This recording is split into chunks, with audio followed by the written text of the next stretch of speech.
hour's way out. Okay, let me see if I can just do that now. If I can find your slides.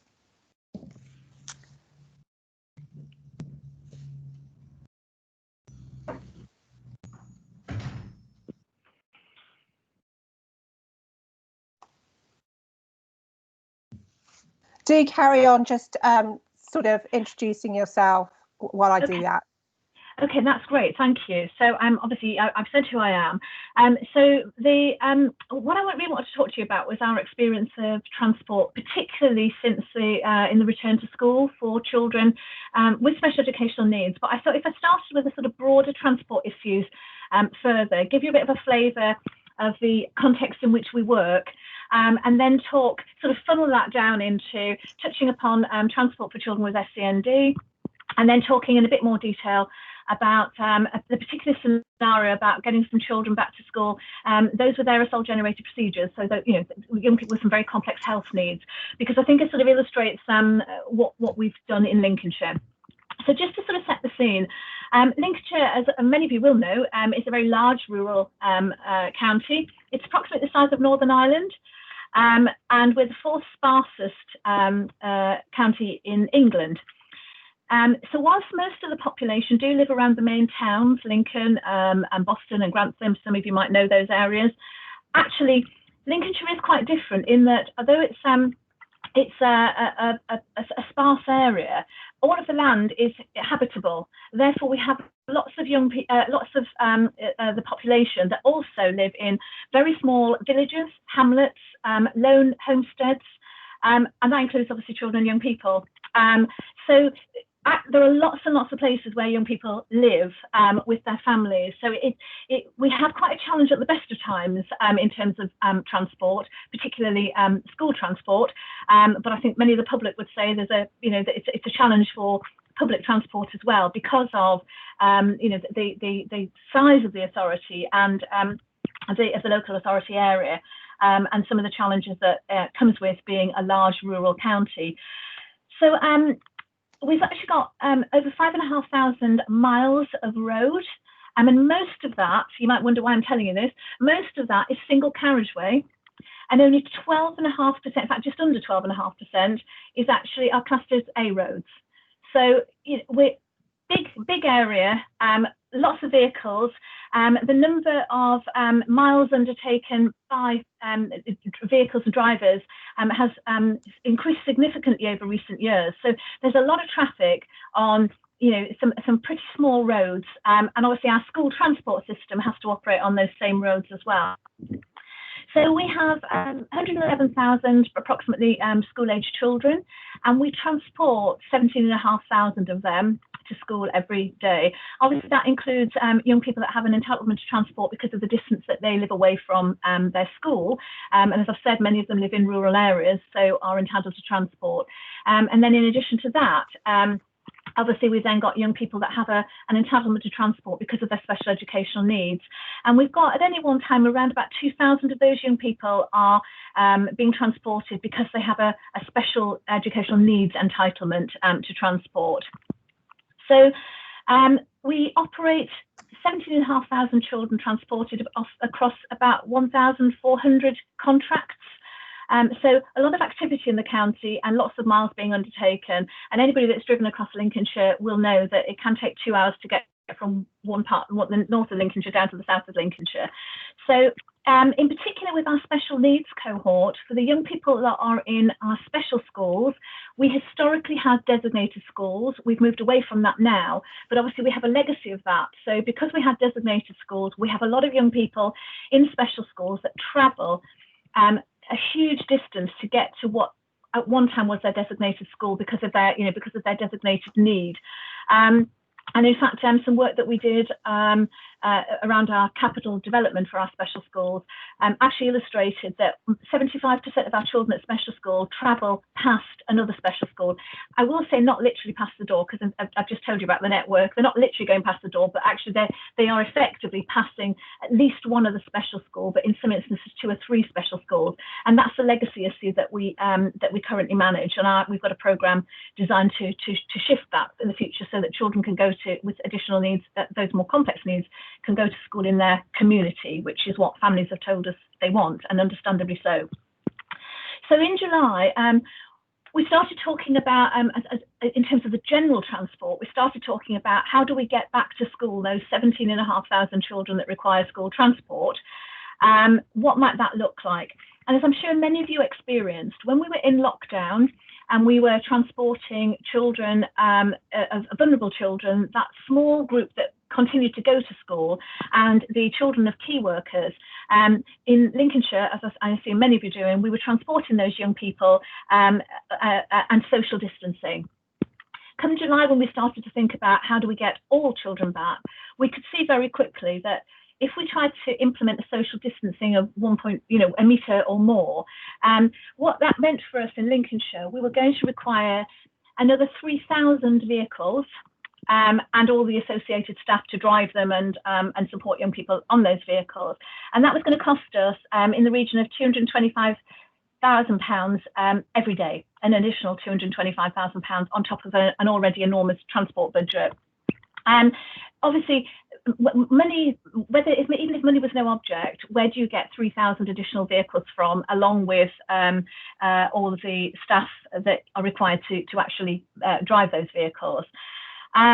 We knew that wasn't going to be possible, as I'm sure many of you have encountered. But actually, when we looked a little bit further and looked at if we transported children in their school bubbles, and obviously lots and lots of discussion was taking place back in the summer about would they be transported in their school bubbles. Actually, what we were then going to need was near 4,500 additional vehicles. That was absolutely impossible. There was no way that we could do that. So I think essentially what we did right from the very early stages, I think, and the success of what we've been able to do has been down to communication and being honest. So we know that talking to lots of colleagues across the country, and certainly in our own region, there was lots of waiting for guidance. Colleagues have picked up on that this afternoon in the wider sessions that we've listened to earlier on, about people waiting for guidance and guidance coming out and then a slightly different version of guidance coming out. None of that was helpful. So we made a decision in Lincolnshire that we just needed to forge ahead and make the plans. But we decided, what was our ambition? Our ambition was that all children would return to school in September. And that, I'm not overstating that. We know that there was a requirement, an expectation that children would go back to school in September, but we did actually make it our ambition that we would ensure that all children could go back to school in September, and that transport would be in place for those that required school transport. It's probably important for me just to say here now, in terms of our special educational needs children, all those that attend special schools, this may have worked to our advantage, and also I don't know the areas that you come from, whether you have similar arrangements, but I think our understanding is that we've probably got an arrangement that is relatively unique, in that for a number of years now, for our special schools, we have a one school, one provider system. Now, I remember the days that when we didn't have that, and you would have 82 different taxi firms pitching up with children morning and evening. So our one school, one provider, not only has that generally been very well received by our special schools, but families in particular really appreciate that. They build up a relationship with the provider gets to know the school cohort. And I think that really supported us in the plans that we had to make over the summer to get our young people back to school. So we didn't particularly have any challenges in terms of our special schools. They carried on working with their individual providers. We supported them where necessary for any particular arrangements that needed to be made. And I think actually that was something that was a strength that we had, that obviously when we set up that system, we would never have imagined we would draw on it so much when that we would have a pandemic and that we'd need to draw on that then. But I think that worked quite well for us. I've got to recognise that for many families, obviously one of the biggest challenges was their anxiety about would their children be safe. So it's all very well thinking about will they be safe in school, but lots of families understandably were anxious about how safe would they be on the transport, particularly the more vulnerable group, which I'm going to then come on to and talk about in a little bit more detail. And we felt it was our job to ensure that we kept families as fully possible. So I've got to say, key to our success has been communication. We have a very good relationship with our 365 schools. It makes no difference in Lincolnshire whether they're maintained schools or academy schools. You know, we generally speaking have a very good relationship. And I think, again, that partnership has been fundamental to how we were able to do what we've managed to do.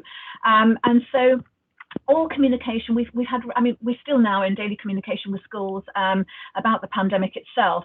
But I think in terms of transport, keeping schools informed about what was being planned, being absolutely clear about what we could do and what we couldn't do, and then making sure that families were getting those same messages. So we've used our county council website, we've used our local offer, our parent carer forum has been kept. You know, they've worked with us throughout all of this. Every time we wanted to publish something, we've made sure the parent carer forum were aware of it. They've publicised. So it meant that our parent carer forum could also give informed messages about what we were doing. And coupled with that was about honesty. We couldn't provide another 4,500 vehicles to transport children in their bubbles. And the guidance actually doesn't require that. When we finally got the guidance, that isn't what the guidance requires. The guidance is fairly simple, but we had just decided to forge ahead and make plans, but to be honest, that we wouldn't be transporting children in their bubbles. Just to say, for all transport, so obviously we use a lot of, you know, double-decker buses and things like that to transport children to our mainstream schools. We have asked that all children and young people wear face coverings. Obviously, we can't insist on that. But again, working in partnership with the schools, where providers have expressed concern, we've had examples of children and young people, they wait for the bus wearing their face covering, and then they get on the bus and they take it off. But actually, we've worked then with the schools, and who obviously have got their own behaviour policies in place, and they've then just gently cajoled young people and really tried to talk to them about the benefits and that we hope that there are from wearing their face covering. So again, where providers have expressed those concerns, they know that we absolutely can't insist that young people wear face coverings, but actually what we're discovering is they let us know if there's an issue on any particular route of young people taking their face coverings off, and then the schools are the one that will then talk to the young person and if necessary talk to their family just to encourage them to keep wearing those face coverings to protect other people. So I think that's worked well, but I think the honesty has been you know, particularly important in terms of telling families what we could and couldn't do. So would you mind moving on to the, please, now that I've set the scene? So obviously the general preparations for transport are a pretty big thing, as many of you know. And whilst that was going on in the background, what we realised, thanks to one particular young man who I've called P, was that actually we do, of course, have a very vulnerable group of young people who were always going to require more than maybe we would ordinarily be providing for them. And so I just wanted to really highlight to you, I guess, what we believe is a strength in Lincolnshire around listening to the voice of the child. So P is a 13-year-old young man. He's incredibly sociable and loves being with his friends. He knows what he wants, and he's got a fabulous sense of humour. He's also got a life-limiting condition, and it obviously went into lockdown. He is an incredibly vulnerable young person, requires aerosol generator procedures, is ventilated, and he was struggling because actually his social life's really important to him, and he's unable to use things like social media. Therefore, actually physically being with his friends is really important to him, and he couldn't be with them because he was in a shielding group and in lockdown. And so his family had approached the school to say, how could we get him back? And actually he was instrumental in the work that we started back in June. Because it was in June that he said, how can I come back to school? I think what's important is in all of this is that He has a family who want him to enjoy a quality life, because actually they're not sure how long he's got that life for. Therefore, they were really keen that if we could get him back to school safely, they felt that was in his best interest. And also we had a really ambitious and supportive school. We had a head that said, let's do whatever we can to get him back. And we also had a very supportive medical consultant. And I tell you all of this because I think, you know, our partnership has been really important in the work that we've done. So the medical consultant, you know, very helpfully was able to kind of analyse T's situation and weigh up the benefits of him returning to school, being with his peer group, doing things that he enjoys doing, against that risk of, you know, his vulnerability and that worry about that potential health risks to him. But actually, the medical consultant was really important in all of that. And what's more, then we decided that actually, if P was willing, he could be our test case. He was actually thrilled about that. He's also, him and his family are also thrilled that I'm telling you about him. They've given consent for me to be able to tell his story. But actually, you know, what a great thing that this young man did in letting us work through those scenarios, the transport, the arrival in school, things that we maybe often take for granted in school that suddenly are somehow different because we've got measures that we need to put in place to make sure that everybody's kept safe. Could you move on to the next slide, please? Sorry, Sheridan. That's okay, don't worry. Briefly frozen, which is always the way when you really want it to. Yeah, this is why I didn't want to do it, you see, myself. So in terms of the challenge will be very familiar to all of you, I'm absolutely certain. Obviously, we were concerned about the risks to this very vulnerable young person and his peers. Concerned about the risks to others in terms of those, you know, requiring aerosol generated procedures, and the potential that if they were carrying COVID, then obviously that puts a greater risk to those around them. Transport was obviously, you know, the reason I'm talking about this, a fundamental issue in how could we safely transport all these young people to and from school. There were the questions around social distancing. Obviously, these young people require very intimate procedures, and in a vehicle, you know, under normal circumstances, that can be challenging if it's necessary, but obviously with the extra measures in place, that was a concern. We needed to really consider adequate hygiene measures, knowing that obviously we needed to go above and beyond what would ordinarily be being undertaken. Oops. And then there were issues around what personal protective equipment was necessary for these young people. Those things about space, how do we create space so that, you know, people are less vulnerable. And then there was the anxiety and uncertainty, which I think I've really already touched on. But that anxiety, not only was there an anxiety for families who were generally really pleased for their young people to be going back and wanting them to be back in school, but clearly they were trying to balance that risk, you know, in terms of the benefits of that going to school and the health risks. But it wasn't just families. There were also lots of staff that were very, very, very concerned. So, you know, even within schools and our transport providers who are trained to carry out procedures for these young people, we give them special training in any event. But actually, this added factor of COVID meant that we also had lots of staff that were feeling very vulnerable as well, and vulnerable about risks themselves. So, but I'm sure all of these things are very very familiar to all of you. Can you go on to the next slide, please? So in terms of what we did, this is where I believe that our partnership was pivotal to the success of what we've done. So back in June, after having had P say, how can I come back to school, we set up a working group. So although my colleagues in transport were doing all the preparation for the wider return to school and the general, you know, all the big double-decker buses and so on and so forth, our transport providers that work with the special schools were also carrying out all of that work. That was all going on, but we set up a specific task group to work to make sure that we could return to school those young people with the most complex health needs, in particular those with aerosol generated procedures. So these are the people that we involved. In terms, I won't go through the list, but obviously what was really important was to have head teachers involved and to have transport, not only the transport department, but those representing transport providers, so that actually we could work through all the potential scenarios that maybe we wouldn't, I mean, I wouldn't necessarily think of all the potential scenarios on the journey to and from school.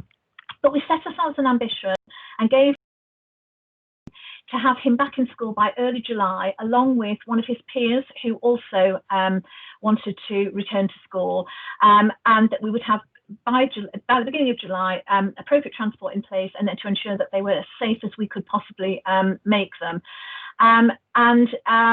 Obviously he was up for that challenge and we were up for that challenge. And if I'm honest, we gave an undertaking that we wouldn't let any obstacle get in the way. We would, for these two young people to be our test cases and to learn from them, we would make sure that any barriers between us in that group that I've outlined, we would find the solution to overcome any obstacle that got in the way. Could you go on to the next slide, please? So in terms of the early work we did, whilst thinking about P himself, we also then mapped out all the children in Lincolnshire that we have that require aerosol generated procedures. We have 52, and most of those young people are school age. We do have some little ones, but most of them are actually school age.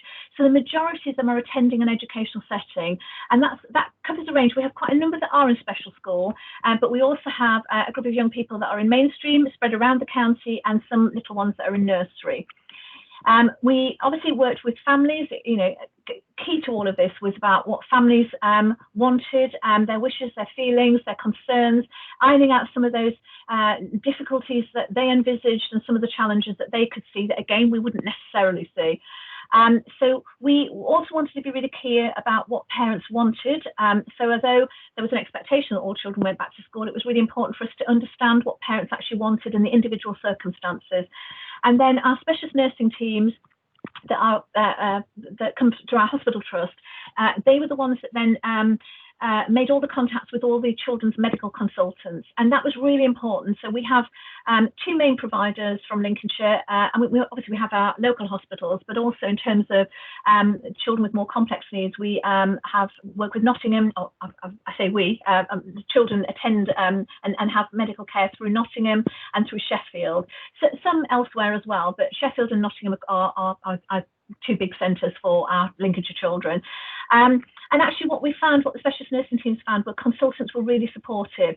And I think that was where we were able to actually get confidence that if the consultant could foresee any particular concerns, we could either there could either be a problem that then might have been insurmountable, or there was something that actually we hadn't thought of, we could then work through.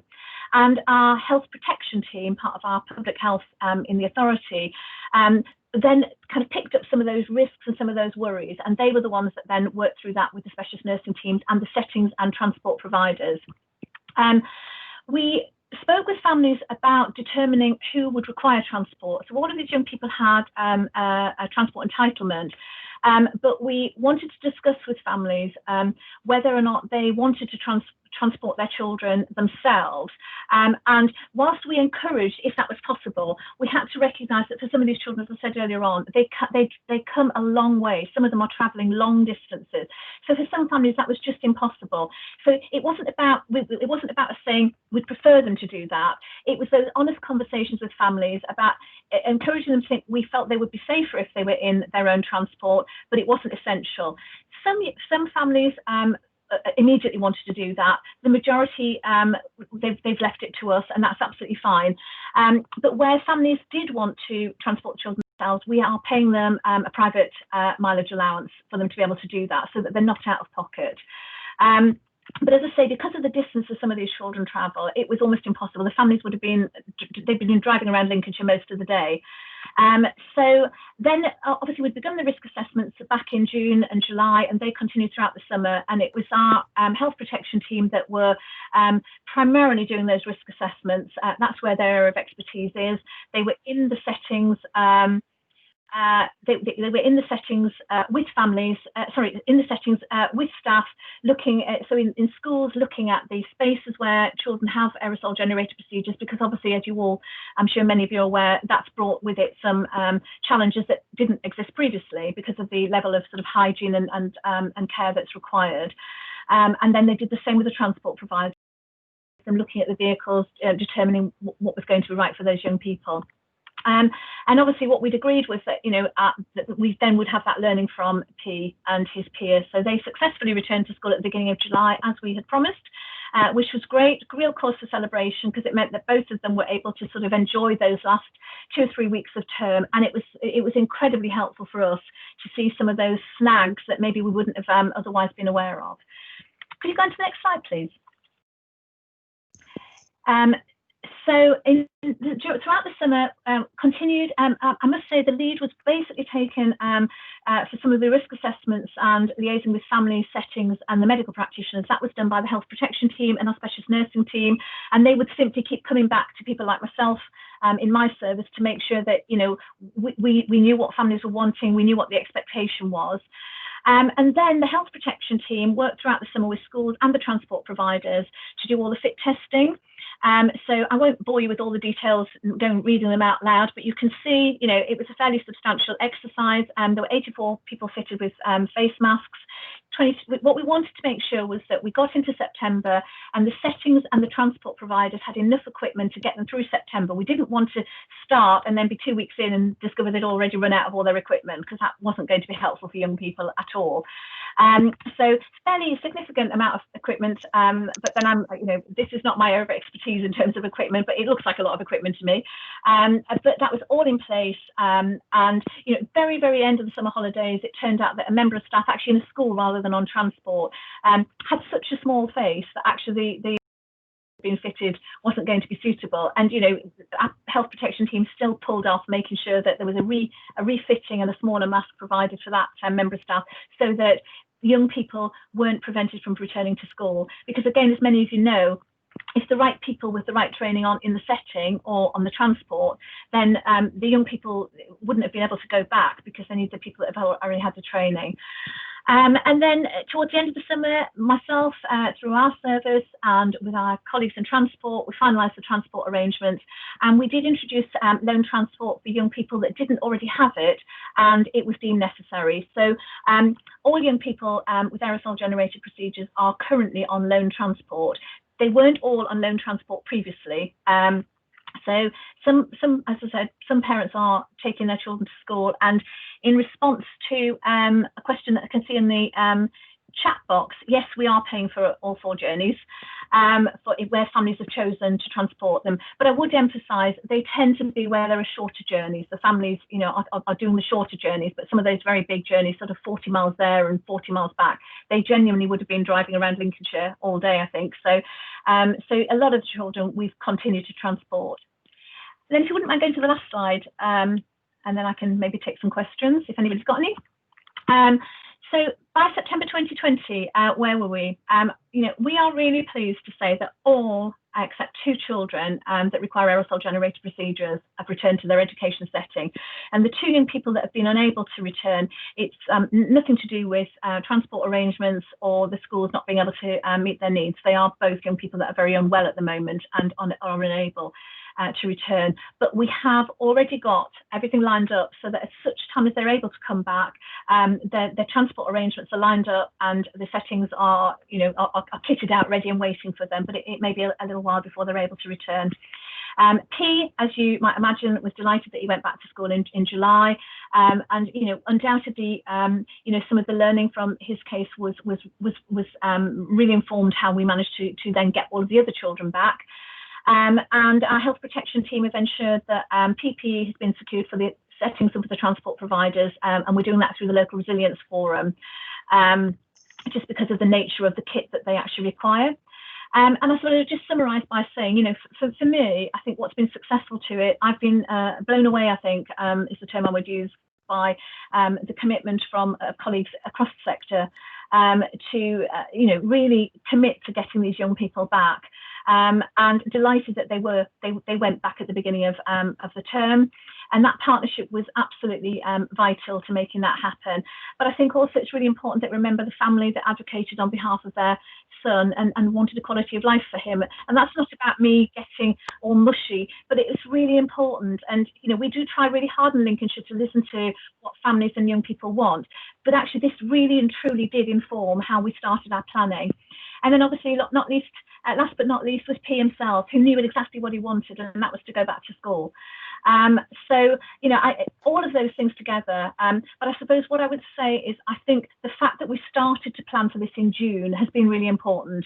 And speaking to colleagues both in our region and colleagues elsewhere in the country, you know, just listening to some of the feedback that other colleagues and some of the discussions we've had, I do think that early preparation was really vital to make this happen. It wasn't a quick process. It was a long process that really required that commitment ongoing. There wasn't from starting the work in June, there was no break in it. It continued to ensure that those young people were able to go back to school in September. I think that's all I've got to say. Thank you very much. That was lovely. Thank you, Sheridan. So really, I think it just sort of remains to ask, I suppose, in terms of initial thoughts or questions that people might have about what Sheridan's experience has been that she's just outlined. I mean, certainly from my perspective, I mean, I was just fascinated about all of that kind of test case work that you put in with P, and the fact that P was so keen to be part of that as well. And you said you kind of had the learning from that to kind of pass on. And I just wondered how much it was other people needed to hear about that, other families needed to hear about that, or other young people needed to hear about it in terms of their own confidence kind of going forward.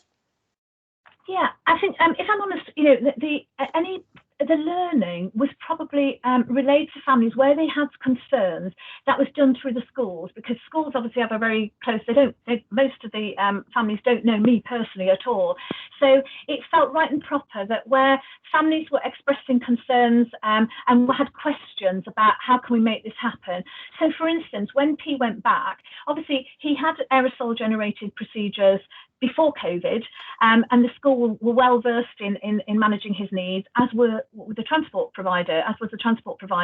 But actually, what they discovered very quickly, even just having P and his peer, because they happened to be in the same school, was actually some of the challenges around the space that they needed, which previously wasn't such an issue. But when the risk assessments were done, and anybody that's from a health background, and I am not, will know much more about the transmission of the particles and during the aerosol generated procedure. Now, I guess they're always cautious and careful, but suddenly when you put COVID in the mix, what they realised very quickly, in particular that school, because they have a number of young people with aerosol generated procedures, was that although they appear on the face of it to have a number of bathrooms, suddenly if all of those young people needed a procedure at roughly the same time or within very close proximity to one another, that was going to be impossible because of the cleanup the wrong term, the cleaning of the bathrooms that would need to be done, which obviously a much more extensive cleaning procedure.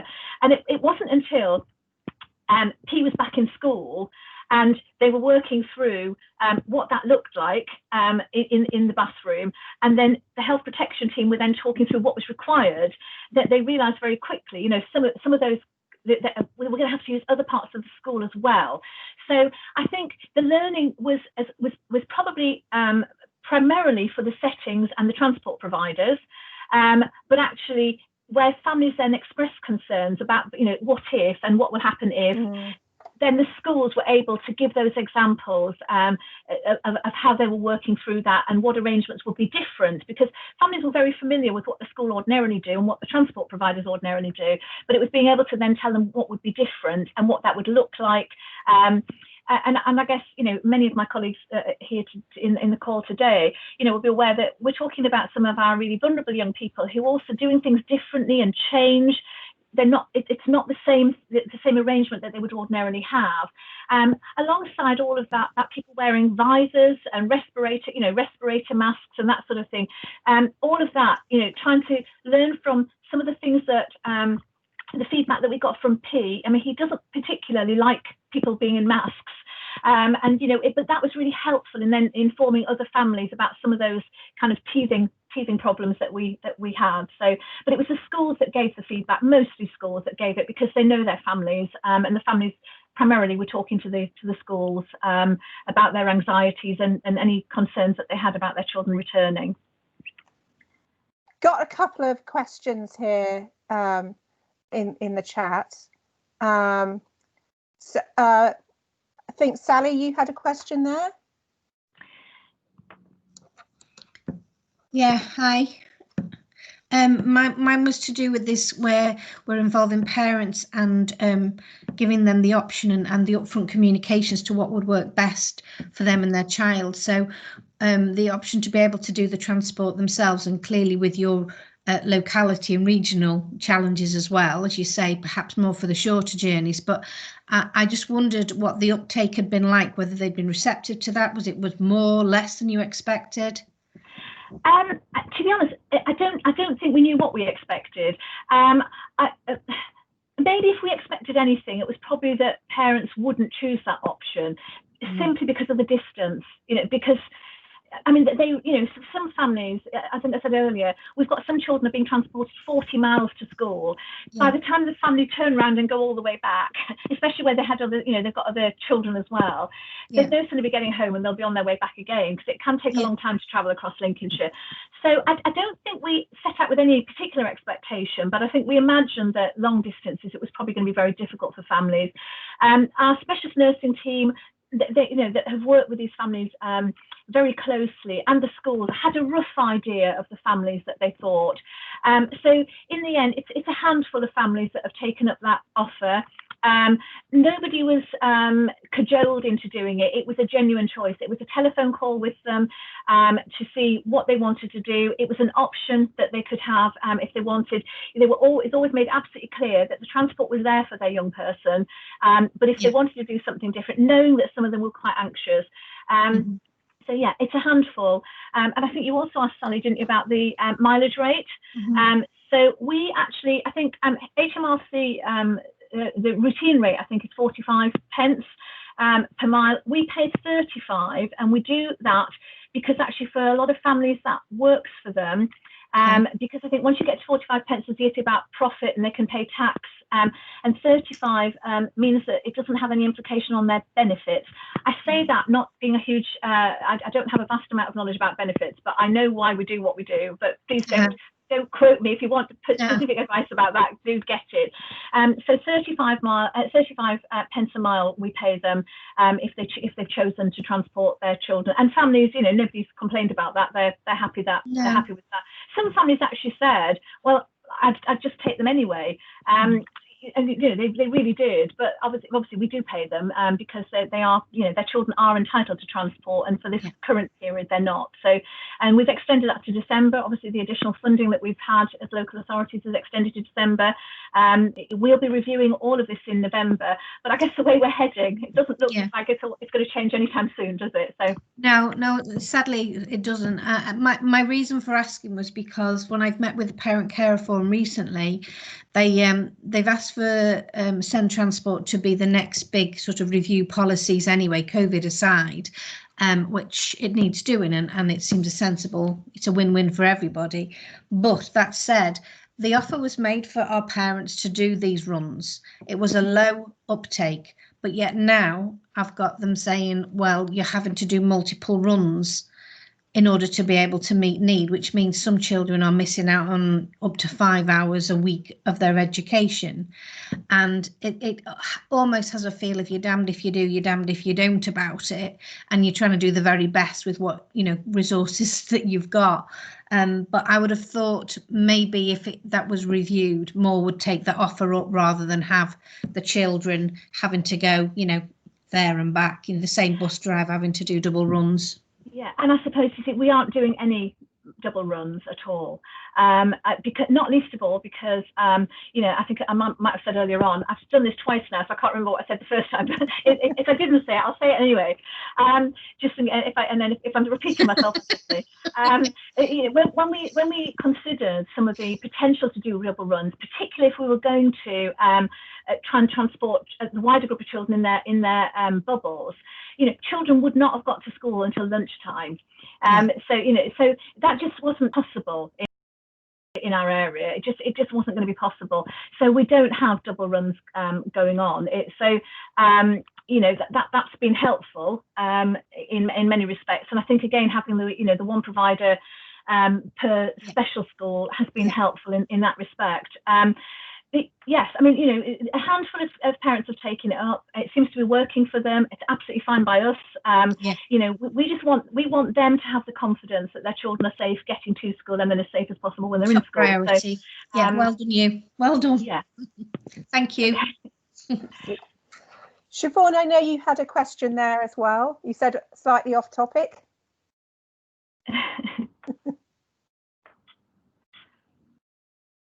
Can you hear me there, Siobhan? I was also going to ask some tech difficulties. That's fine when you can get back into it with your sound. Yeah, just switch on when you're ready. I also just kind of wanted to know whether there were kind of any activities or practice in other people's areas, really, that you've been taking, sort of other approaches that you might want to share.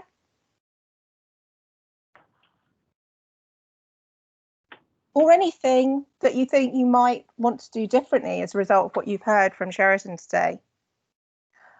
There is a question about practicalities, whether or not you need to go back into the main session at the end, and you don't. So feel free to go when you need to go. But as you'll see a note from Marie there, please, if you want, when you're leaving, please try and fill in the evaluation form, which would be brilliant if you can. So yeah, sorry, just to return to whether anybody's had any thoughts today as a result of what they've just heard,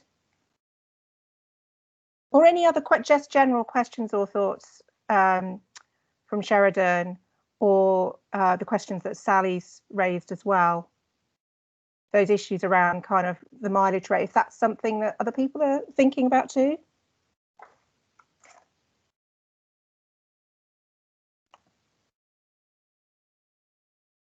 I think we've got 3 more minutes left.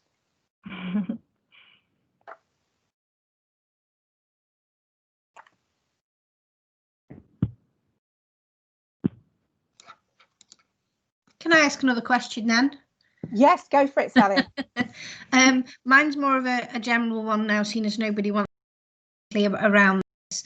I've said to involve a team around the issue is the way to do it, rather than, you know, sitting there in a little room bish-bash-boshing away and trying to find a solution. So just reinforces the need to involve and consider everybody in this, get a better outcome, don't you, every time. I was going to ask, if you're doing such a smashing job, which you clearly are your policies worth me having a, you know, do they need reviewing? Or because I have to start a piece of work on this soon, I just wondered if there was, you know, something that'd be worthwhile me looking, or if it's too specific to your area, then tell me, Sally, don't bother. But I was going to obviously spend some time having a look to see how other people are doing it to improve how we do it. Yeah, I guess it's worth having a look. Then you'll be able to see, you know, how that would work for your area. Yes, I mean, by all means, yeah, of course. I mean, they're published, so you can see them. Yeah. Yes. So, and you know, in terms of the return to school, obviously, you know, we prepared various options that were presented through not only our directorate but through our corporate leadership team, you know, to ensure that we've got the buy-in and the understanding of what this was going to look like. Not least of all, when, you know, it was really important that everybody understood that if we were going to transport, for instance, and I'm sure many of you have been in the same situation, if we were going to transport in bubbles, needing 4,000 extra vehicles, you know, it didn't take many people long to work out that where were they going to come from.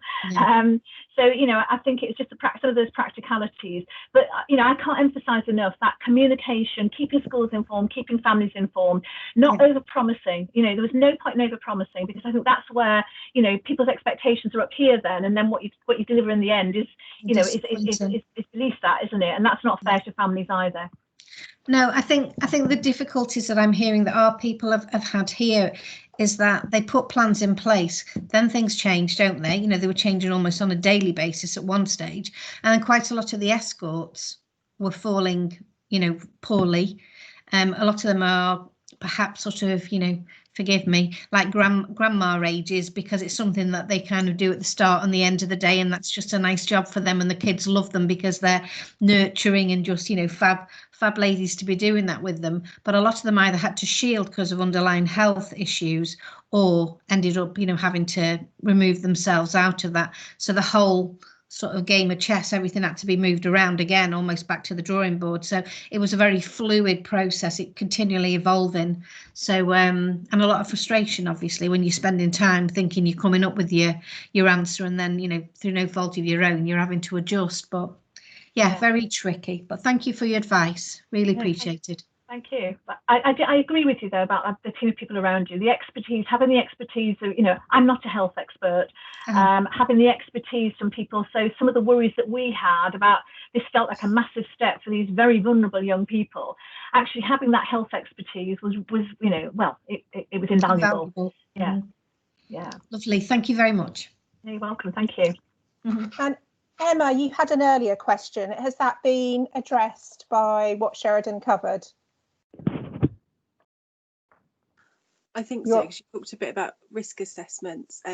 We were having some difficulty getting transport care plans from our health teams over lockdown, and I was just wondering whether you have a specific one or whether that's just part of the assessment that comes in as part of the application.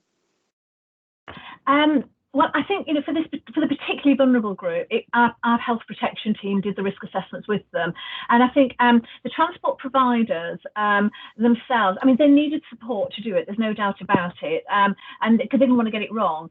And I think our transport services group started off with a sort of generic risk assessment pro forma that they could use, but actually they'd almost pitched it too high. And I think just coming back to the point that Sally was making. And my response to that, having health practitioners involved, so what we've got almost was, we'd almost got our transport providers operating like an ambulance service. So their cleaning measures were going to be like, like cleaning out an ambulance, where they've transported a sick patient. And actually it took our health protection team and our specialist nursing team to kind of really think about taking out some of the things that weren't necessary. Now, in fairness, the transport provider wouldn't have known to do that themselves. They wouldn't have felt confident enough to do it. So the health protection team and the specialist nursing team really were, vital to getting that right. Thank you, Sheridan. Norma had a quick question about whether or not we're happy, or you're happy, Sheridan, for us to share the slides. Yes, that's fine. Yeah, absolutely. Yeah, no problem. And I think you're still typing there as well. I was just typing to say thank you, and I've got to leave to join another meeting, unfortunately. Started 2 minutes ago. Yes, sorry. Absolutely. Well, thank you very much, everyone. And thank you very much for sharing all those experiences in Lincolnshire, Sheridan. That was great. Such a comprehensive talk through what you had to do, and to see that scenario in practice with P's story was really, really helpful. Yeah. So thank you very much, everybody, as well, for your participation. Thank you. Bye. Okay, thanks. Bye-bye, everybody. Bye-bye.